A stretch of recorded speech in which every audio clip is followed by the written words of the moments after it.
जो लोग जम्मू कश्मीर की राजनीति को बहुत नजदीक से जानते हैं, उन्हें लगता है कि केंद्र की बीजेपी सरकार और अब्दुल्ला परिवार एक दूसरे के नजदीक आ रहे हैं। दरअसल जम्मू कश्मीर में सरकार बनाने जा रही नेशनल कॉन्फ्रेंस के नेता उमर अब्दुल्ला ने इन दिनों कई ऐसी बातें कही हैं जो उपरोक्त बातों की तस्दीक कर रही है। कश्मीर के मुख्यमंत्री बनने जा रहे उमर अब्दुल्ला ने गुरुवार को कहा कि उन्हें 4 निर्दलीयों का सपोर्ट मिल गया है और कांग्रेस से भी सपोर्ट की बातचीत चल रही है। इस एक लाइन से तमाम राजनीति विशेषज्ञों के कान खड़े हो गए हैं। उन्हें लगता है कि कहीं उमर अब्दुल्ला के मन में कुछ और तो नहीं चल रहा है, क्योंकि इधर कम से कम 3 बार उमर ने ऐसी बातें कही हैं, जिससे लोगों को लग रहा है कि उन्हें अब कांग्रेस की खास जरूरत नहीं है, बल्कि वे बीजेपी के नजदीक जाते हुए दिख रहे हैं। हरियाणा विधानसभा चुनाव में मिली करारी शिकस्त के बाद अब कांग्रेस को जम्मू कश्मीर में बड़ा झटका लग सकता है।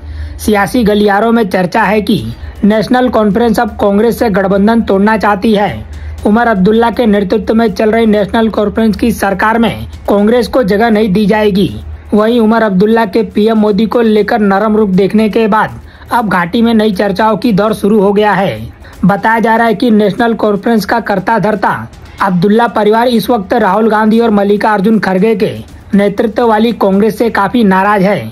इस नाराजगी की वजह कांग्रेस का विधानसभा चुनाव में खराब प्रदर्शन है। मालूम हो कि जम्मू कश्मीर विधानसभा चुनाव में नेशनल कॉन्फ्रेंस और कांग्रेस ने गठबंधन में चुनाव लड़ा था, लेकिन नेशनल कॉन्फ्रेंस को तो चुनाव में जबरदस्त सफलता मिली, वहीं कांग्रेस ज्यादा सीटें नहीं जीत पाई।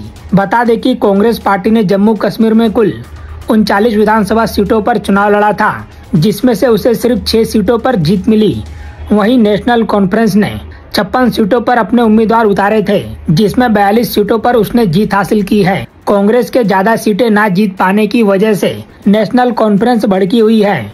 रिजल्ट आने के बाद उमर अब्दुल्ला ने खुद मीडिया से बात करते हुए कांग्रेस को खुद में सुधार लाने की सलाह दी थी। मालूम हो कि चुनाव परिणाम आने के बाद उमर अब्दुल्ला ने सार्वजनिक रूप से कहा था कि जम्मू कश्मीर की नई सरकार को केंद्र की काफी सहयोग की जरूरत है। इसके साथ ही उन्होंने कहा था कि केंद्र सरकार से लड़ाई से हमें कोई फायदा नहीं होने वाला है। गौरतलब है कि उमर के मोदी सरकार को लेकर नरम रुख दिखाने के बाद अब सियासी गलियारों में चर्चा तेज हो गई है कि क्या नेशनल कॉन्फ्रेंस अब एनडीए के साथ जा सकती है। बता दें कि नेशनल कॉन्फ्रेंस पहले भी एनडीए में रह चुकी है। उमर अब्दुल्ला साल 1999 और 2002 के बीच वाजपेयी सरकार में मंत्री थे। बीजेपी समर्थकों के बीच भी इस बात की चर्चा खूब हो रही है कि नेशनल कॉन्फ्रेंस पीडीपी से तो बेहतर ही है। बीजेपी जब पीडीपी चीफ महबूबा मुफ्ती के साथ सरकार बना सकती है, तो नेशनल कॉन्फ्रेंस तो उससे बेहतर ही है। महबूबा मुफ्ती तो कश्मीर को भारत से अलग करने की बात तक करती हैं, जबकि नेशनल कॉन्फ्रेंस तो काफी उदारवादी है। फारूक अब्दुल्ला सीना ठोककर कहते हैं कि वे भारतीय हैं। यही नहीं, उनके राम भजन भी बहुत लोकप्रिय हैं। फिलहाल इस खबर में इतना ही। बाकी अपडेट के लिए बने रहिए लाइव टीवी न्यूज के साथ।